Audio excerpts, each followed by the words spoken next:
Note کر لیجئے، یہ کتابیں اگر آپ پڑھنا چاہیں تو کتاب الملاحم میں پڑھیے، بدترین عذاب عربوں پر آیا کھڑا ہے، سروں پر تنا ہوا ہے، بدترین ایسی جنگ ہونی ہے الملحمۃ العظمیٰ، جس کو کہ میں بھی آپ کے گواہی پیش کر دوں گا، جسے کہا گیا ہے دی لاسٹ کروسیڈ۔ بش نے بھی کروسیڈ کا لفظ بول دیا تھا، پھر واپس لیا اس نے۔ نکل جاتی ہے جس کے منہ سے سچی بات مستی میں، فقیہ مصلحت بین سے اور ہندے بادہ خار اچھا، کروسیڈ کہہ کر پھر واپس لیا۔ یہ کروسیڈ، اس کے اوپر جس قدر نقصان ہونا ہے عربوں کا، گریٹر اسرائیل بنے گا، یہ عراق، شام، اردن، سعودی عرب کا کچھ شمالی علاقہ، ترکی کا جنوبی علاقہ، مصر کا صحرائے سینا، اور اس کے ساتھ ہی جو بہترین اس کا زرخیز ترین علاقہ ڈیلٹا آف نائل، یہ سب یہودیوں کے قبضے میں جائیں گے۔ اس کو حدیث میں کہا گیا الملحمۃ العظمیٰ۔ عیسائی 80 علم لے کر اے مسلمانوں تم پر حملہ آور ہوں گے، اور ہر علم کے نیچے 12,000 فوج ہوگی، 9.5 لاکھ فوج۔ یہ نیٹو کی تیاری کس کے لیے ہو رہی ہے؟ جب یو ایس ایس آر کا خاتمہ ہوا تو پوچھا گیا تھا نیٹو چیف سے، اب کس لیے؟ تمہارا وہ دشمن تو ختم ہو گیا، اب ہمیں اسلامک فنڈامنٹلزم سے نمٹنا ہے۔ وہ جانتے ہیں خطرہ یہی ہے، اب اسلام ابھر سکتا ہے، مسلمانوں کے سینوں کے اندر وہ آگ ہے، اوپر خاکستر آ گیا ہے، تم کہیں اٹھانا بیٹھنا، یہ اندر تو انگارہ ہے، اوپر سے راکھ ہے، اس سے دھوکہ نہ کھا جانا ان کے دلوں کے اندر۔ اور بش نے کہا تھا مسلمان چاہتے ہیں کہ ہسپانیہ سے لے کر انڈونیشیا تک نظام خلافت قائم کریں، اور میں حیران ہوا تھا کہ اس کم وقت کو ہسپانیہ کا خیال کیسے آ گیا؟ ہمیں تو کبھی آتا ہی نہیں، اب ہم تو بھول گئے، وہ تو 500 برس پرانی بات ہے جبکہ وہاں سے ہمیں نکال دیا گیا تھا۔ اگرچہ اقبال نے کہا تھا ہے ارض فلسطین پہ یہودی کا اگر حق، ہسپانیہ پر حق نہیں کیوں اہل عرب کا؟ ہسپانیہ میں تو 800 سال حکومت کی مسلمانوں نے، اور ابھی 500 برس ہی گزرے ہیں نا۔ یہودی تو ارض مقدس سے 2000 سال نکالے گئے، انہیں لا کے آباد کیا گیا، عربوں کے سینے میں خنجر پھونک دیا گیا۔ وہ چھوٹا سا ملک جو چاہتا کرتا، کوئی پوچھنے والا نہیں۔ امریکہ جیسے اپنے بیٹے کی حفاظت کرے ویسے کرتا ہے اس کی۔ اور حضور نے فرمایا ہے وہ جنگ جب ہوگی تو ایک باپ کے اگر 100 بیٹے ہوں گے تو 99 ختم ہو جائیں گے، ایک بچے گا۔ یہ حدیث ہے، حدیث صحیح۔ اور آپ نے فرمایا ویل للعرب من شر قد اقترب، عربوں کے لیے ہلاکت ہے، عربوں کے لیے بربادی ہے اس شر سے جو قریب آ چکی ہے۔ اور آج جس طرح انہوں نے ان کی تہذیب کو اختیار کر لیا ہے، دبئی جا کر دیکھیے، بدترین مغربی معاشرہ جو ہے وہ دبئی کے اندر ہم نے قائم کر کے دکھا دیا۔ اب سعودی عرب اس راستے پر بڑھ رہا ہے۔ اور اس کے بعد نمبر 2 پر جو ہے ہم پاکستانی ہیں، لیکن میں اس کے وہ پہلی بات جو کہہ رہا ہوں وہ تو یقینی ہے، اس میں تو احادیث صحیحہ موجود ہے۔ اگرچہ اس کے بعد پانسا پلٹے گا، پھر حضرت مہدی کا ظہور ہوگا، حضرت عیسیٰ کا نزول ہوگا، اور وہ گریٹر اسرائیل گریٹر گریو یارڈ بنے گا یہودیوں کا، ایک ایک یہودی قتل ہوگا اور دفن ہوگا۔ یہ بات میں ہونا ہے، میں پہلی بات پر فرض کر رہا ہوں۔ وہ پانسا پلٹے گا جب پلٹے گا، ابھی جو سامنے ہے وہ کیا ہے؟ جس ملحمۃ العظمیٰ کہا حضور نے، جسے آرمگیڈون کہتے ہیں عیسائی۔ آرمگیڈون کی اگر کہیں جا کر آپ دیکھیں گے، آپ ڈکشنری میں مانی تو کیا لکھا ہے؟ A very big war which will be fought between the forces of evil and good before the end of this world. اس دنیا کے خاتمے سے پہلے خیر اور شر کی قوتوں کے درمیان بہت بڑی جنگ ہوگی۔ ارمجدون اسے کہتے ہیں عربی میں، اور آرمگیڈون اسے کہتے ہیں انگریزی کے اندر۔ اور یہ بائبل کی آخری کتاب کے اندر ہے، جو اس میں کہ مکاشفات یوحنا، ریولیشنز آف سینٹ جان. یہ تو میں کہہ رہا ہوں یقین کے ساتھ، اور زیادہ دور نہیں ہے، آیا چاہتا ہے. اس لیے کہ یہودیوں کا اور عیسائی جو کنزرویٹوز ہیں، نیو کنزرویٹوز، ان کا 5 نکاتی ایجنڈا ہے متفق علیہ، جس کے تحت کہ یہ جنگ صلیبی شروع کی گئی ہے. تو سن لیجئے آپ. آرمیگیڈون نمبر 1، گریٹر اسرائیل قائم ہو جانا اس کے نتیجے میں نمبر 2، مسجد اقصی اور قبۃ الصخرہ کو گرانا نمبر 3، وہاں 3rd ٹیمپل، وہ مسجد جو حضرت سلیمان نے بنائی تھی 1000 قبل مسیح میں، پھر برباد کی تھی نبوکدنضر نے، دوبارہ بنائی گئی، پھر دوبارہ ختم ہوئی 70 عیسوی تک گری پڑی ہے. ان کا خانہ کعبہ گرا ہوا ہے 70 عیسوی سے لے کر آج تک. ایک دیوار ہے ویلنگ وال، جہاں جاتے ہیں، روتے ہیں، پیٹتے ہیں، ماتم کرتے ہیں، وہاں وہ بنے گا 3rd ٹیمپل. اور نمبر 4، اس میں لا کر رکھا جائے گا تخت حضرت داؤد کا. یہ تخت کہاں ہے اس وقت؟ یہ لندن شریف کے اندر، جو ان کی پارلیمنٹ کا جو چرچ ہے، ویسٹ منسٹر ایبے، اس میں رکھا ہوا ہے. ایک پتھر تھا جس پر بٹھا کر حضرت داؤد کی تاج پوشی ہوئی، پھر حضرت سلیمان کی ہوئی، پھر وہ پتھر رکھ دیا گیا جب حضرت سلیمان نے بنایا ہیکل مسجد اقصی، وہاں رہا وہ.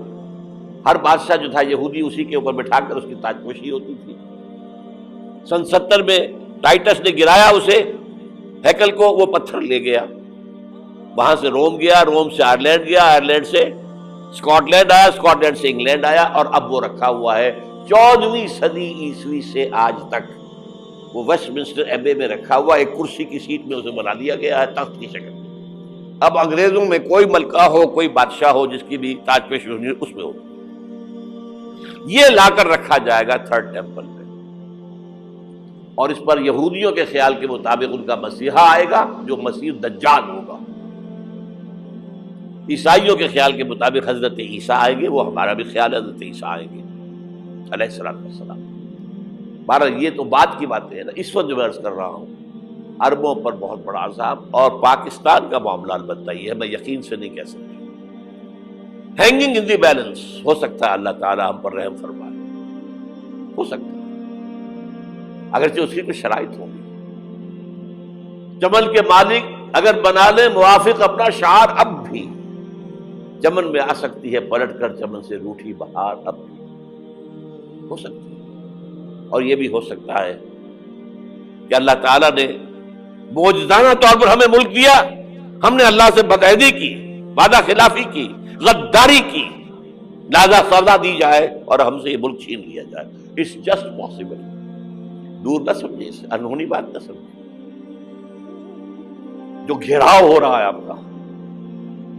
آپ کے مغرب میں نیٹو فورسز اور مشرق میں بھارتی فورسز گدھوں کی طرح بیٹھے ہوئے انتظار کر رہے ہیں پاکستان اور ڈسٹیبلائز ہو جائے، یہاں اور بدامنی ہو جائے. اب لاہور میں پھر آج دھماکے ہو گئے ہیں.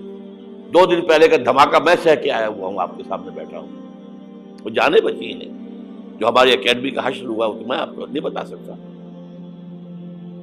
یہ سارا کیوں ہو رہا ہے؟ تاکہ یہاں بدامنی ہو جائے اور ہمیں جواز مل جائے. مغرب سے نیٹو فورسز داخل ہو جائیں، مشرق سے بھارتی فورسز آ جائیں، اور ہمارے ایٹمی دانت توڑ کر اور پھر ہمیں بھارت کے سامنے ڈال دیا جائے. نو ڈو ایز یو لائک. یہ ان کا نقشہ ہے. ہوگا کیا وہ اللہ جانتا ہے، ہوگا وہ جو اللہ چاہے. لیکن اللہ کا چاہنا جو ہے وہ کس پر منحصر ہے؟ یہاں انقلاب برپا کرو، یہاں اسلام لاؤ. اگر دھندوں میں لگے رہو گے تو وہ خود بخود نہیں آ جائے گا انقلاب. صحابہ نے جانیں دی تھی، کتنی تکلیفیں اٹھائی تھی. 12 برس تک مکی دور کے اندر با نشہ درویشی در ساز و دمادم زن، جو پختہ شبی خدرا بر سلطنت جم سن. یوم طائف یاد ہے جو حضرت عائشہ فرماتی ہے کہ میں نے پوچھا تھا حضور سے کہ یوم احد سے زیادہ سختی بھی آپ پر کبھی آئی؟ یوم احد پر کیا ہوا تھا؟ تلوار کا وار پڑا تھا آپ کے چہرہ مبارک، یہ جو رخسار کی ہڈی ہے اس کے اندر وار گیا ہے، اوپر خود کی 2 کڑیاں تھیں وہ اس میں گھس گئیں، 2 دندان مبارک شہید ہوئے۔ وہ خود کی کڑیاں ایک صحابی نے اپنے دانتوں سے پکڑ کے کھینچنے کی کوشش کی، دانت نکل گئے، وہ نہیں نکلی، کیا جتن کر کے نکالی گئی ہوگی تو خون کا فوارہ آیا، اتنا خون گیا ہے کہ آپ بے ہوش ہو گئے، گر گئے، اور مشہور یہ ہو گیا کہ آپ کا انتقال ہو گیا، شہادت ہو گئی۔ یہ سیرت کبھی پڑھی ہے؟ حضرت عائشہ کے ہوش کا تو یہی دور تھا نا، یوم طائف میں جو آپ کی کیا تھی، بچی تھی، انہیں کیا پتا کیا ہو رہا ہے حضور کے ساتھ۔ 3 دن تک حضور مکے کی گلیاں اور وہاں کے اوباش لوگ پتھراؤ کر گئے تھے اس امید میں کہ شاید وہاں کا کوئی سردار ایمان لے آئے، تو یہاں تو ابو طالب بھی فوت ہو گئے، یہی دنیاوی سہارا تھا، خاندانی سہارا تھا ابو طالب کے ذریعے، اور گھر میں ایک دلجوئی کرنے والی رفیقہ حیات تھی، وہ بھی، ان کا بھی انتقال ہو گیا۔ آپ نے کہا یہ عام الحزن ہے، اب تو سب کو طے ہو گیا قریش کو کہ آپ جیسے قتل کر دو، اسی لیے آپ گئے طائف، شاید وہاں کا کوئی بڑا سردار مانے ایمان لے آئے مجھ پر تو میں اپنا مرکز ادھر شفٹ کر دوں۔ تینوں سے ملے ہیں، تینوں نے وہ جواب دیے ہیں، نکل جاؤ یہاں سے، میں تمہارے ساتھ بات بھی کرنے کو تیار نہیں۔ اچھا، تمہارے سوا کوئی نہیں ملا تھا اللہ کو نبی بنا کر بھیجنے کے لیے؟ دیکھو جاؤ، میں بات نہیں کرنا چاہتا، ہو سکتا ہے میں بے عزتی کر بیٹھوں، واقعی تم اللہ کے نبی ہو تو میں مارا جاؤں گا، جاؤ جاؤ جاؤ۔ یہ سلوک محبت کے ساتھ ہوا ہے۔ اور پھر چھوکروں کو، اسٹریٹ ارچنز جنہیں آپ کہتے ہیں، اشارہ کیا تھا، خبر لو ان کی، پتھراؤ ہو رہا ہے، ساتھ کوئی ہے ہی نہیں، ایک آدمی صرف، زید ابن حارثہ۔ اب سامنے سے پتھر آ رہے ہیں تو حضرت زید آگے آ جاتے ہیں، ڈھال بنتے ہیں، مجھے لگے پتھر حضور کو لگے، آپ پیچھے سے آ رہے ہیں، چاروں طرف سے تو ڈھال نہیں بن سکتا ایک شخص، جسم لہو لہان،